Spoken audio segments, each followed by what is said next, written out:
Bir Yahudi əleyhissalamdan bir söz soruşdu, sual verdi. Təqribən bəlkə bir səhifədən çox cavab verir Həzrət Əli. Hər abzas başlayanda ey Yahudi qardaş, ey Yahudi qardaş. Hər təzə fikrə başlayanda təkrar bu sözü deyir. Uzun söhbət içində başqa dinin nümayəndəsi ilə ədəb qaydalarına riayət edir əleyhissalam. Əmr ibn Əbdəvidi hamı tanıyır. Xeybər döyüşündə əleyhissalamdan qarşı-qarşıya gəlir. Çox vacib bir döyüşdür. İslamın müqəddəratını o döyüş həll edir.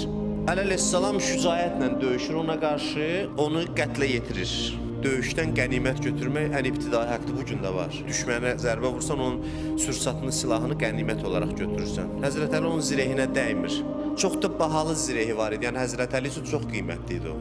Gəlir sahabələr soruşur ki, ya Əli, niyə zirehini götürmədin? Axı biz görmüşük döyüşdə qənimət götürərlər. Həzrət Əli isə cavab vermir, gəlir Peyğəmbər buyurur ki, ya Əli, istəyir ki, yəni bizə dərs versin Həzrət Əli. Səbəb nə idi o zirehi götürmədin? Deyir, o düşməndir, bizə həmlə elədi, mən də nə qədər nəsihət elədim, başa düşmədi, gəldi bizə hücum elədi, mən də vəzifəm onunla döyüşmək idi. Mən də onunla vuruşdum, o qətlə yetirildi, amma o nüfuzlu bir adamdır.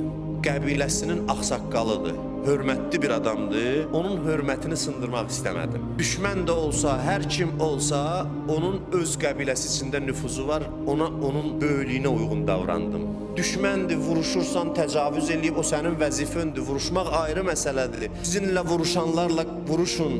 Amma o demək deyil, nə istəyirsən onu eləyəsən. Döyüşdə də ədəbə riayət eləməyə bu qədər təkid eləyir.